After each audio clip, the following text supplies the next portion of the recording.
Good morning, students. Today's class deals with fungi or the mycology. Okay, mycology is the branch of science which deals with the study of fungi. Now, the branch of science that deals with the study of fungi is called mycology. And in Greek, the mycos means mushrooms. Okay, and logos means discourse. So the fungi is the plural form and fungus is the singular form.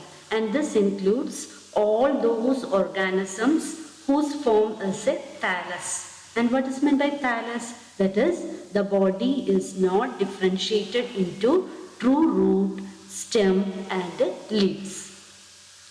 And that lack chlorophyll. Fungi lack chlorophyll. Chlorophyll is the pigment that is responsible for synthesis of carbohydrate from carbon dioxide and water, that is photosynthesis. So, fungi include all those organisms whose form is a thallus and that lack chlorophyll. So, absence of chlorophyll is the one character on the basis of which the fungi can be distinguished from the rest of the plant kingdom. But there are certain organisms that do not possess chlorophyll. That is algae, red algae. Certain red algae do not possess chlorophyll. But they cannot be called fungi. So the correct definition of fungi is that excludes all other organisms. That is, fungi are nothing but they are a group of organisms whose form is a thallus built up of single cell or cells that possess definite cell wall and nucleus but lack chlorophyll and differentiation of vascular tissue. And this definition does not include bacteria because bacteria lack nucleus and slime molds because slime molds lack cell wall. But there are certain mycologists who included slime molds under fungi as a separate groups as Myxomycetes. Okay, so this fungi are the second largest group coming next to insecta, and they include more than 1 lakh species distributed throughout the world. And they are found in every habitat where organic matter is available.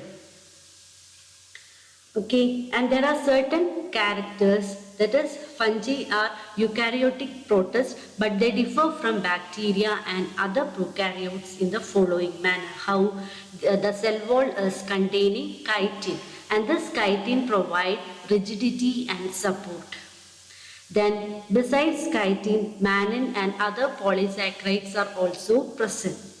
And the cytoplasmic membrane contains ergosterols. And they possess true nuclei with nuclear membrane and paired chromosomes, whereas bacteria lack nucleus. The cytoplasmic contents include mitochondria and endoplasmic reticulum, and fungi divide asexually, sexually and both. Okay. And they exist as unicellular or multicellular form, and most of the fungi are obligate or facultative aerobes. Now this is a typical fungal cell. It contains a cell wall, cell membrane, presence of cell organelles like mitochondria, then cytoplasm is present, and well-developed nucleus are also present in the fungal cell.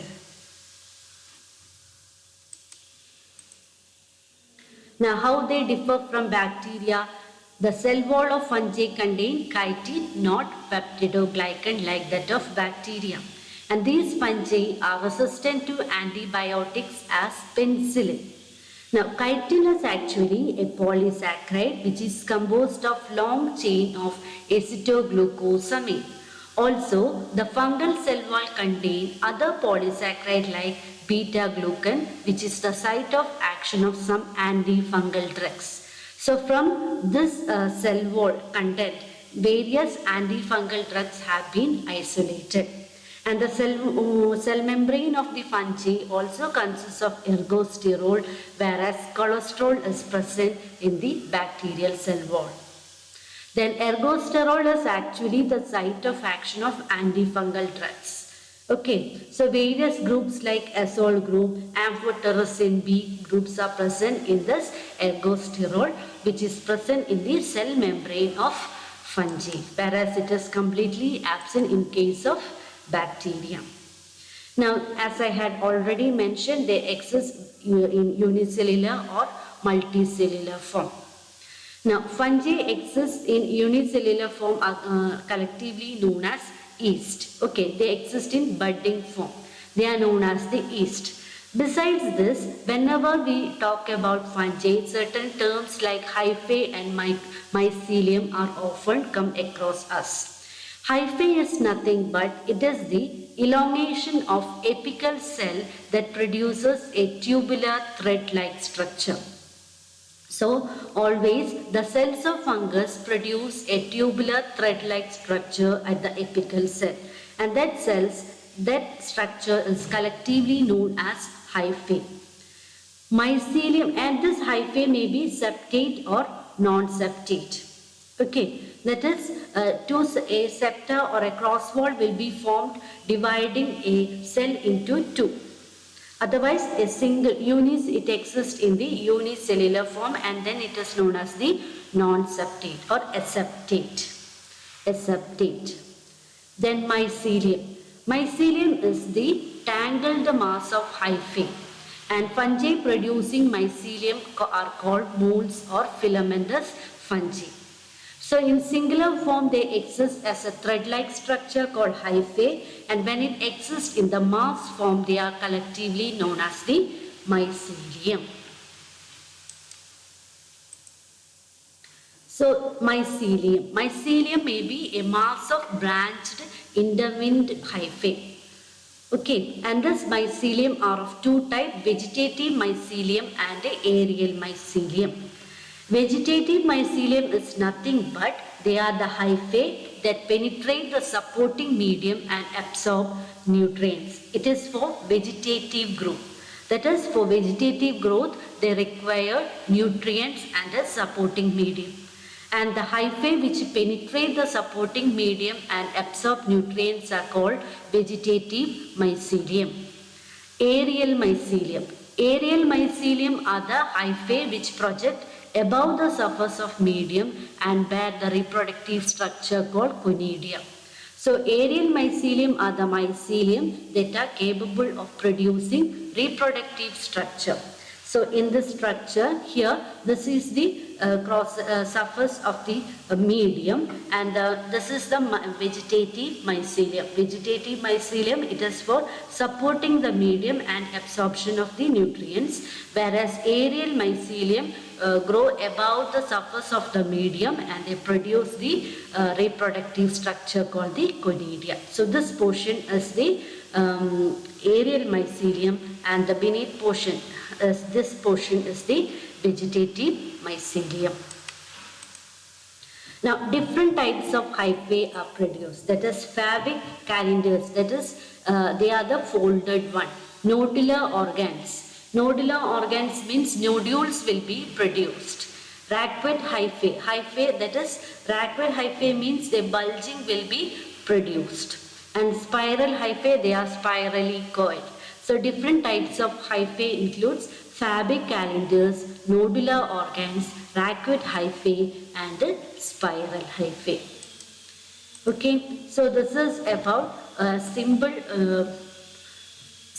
brief discussion about the introduction of hyphae, of fungi. That is, the branch of science which deals with the study of fungi is known as the mycology, and fungi are nothing but a group of organisms whose form is a thallus, which is made up of single cell or cells that possess definite cell wall and nucleus, but they lack chlorophyll and differentiation of vascular tissues, and they are found almost in every habitat.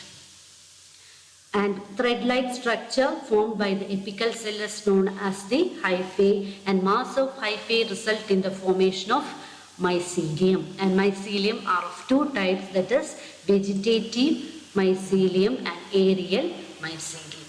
Okay, thank you very much.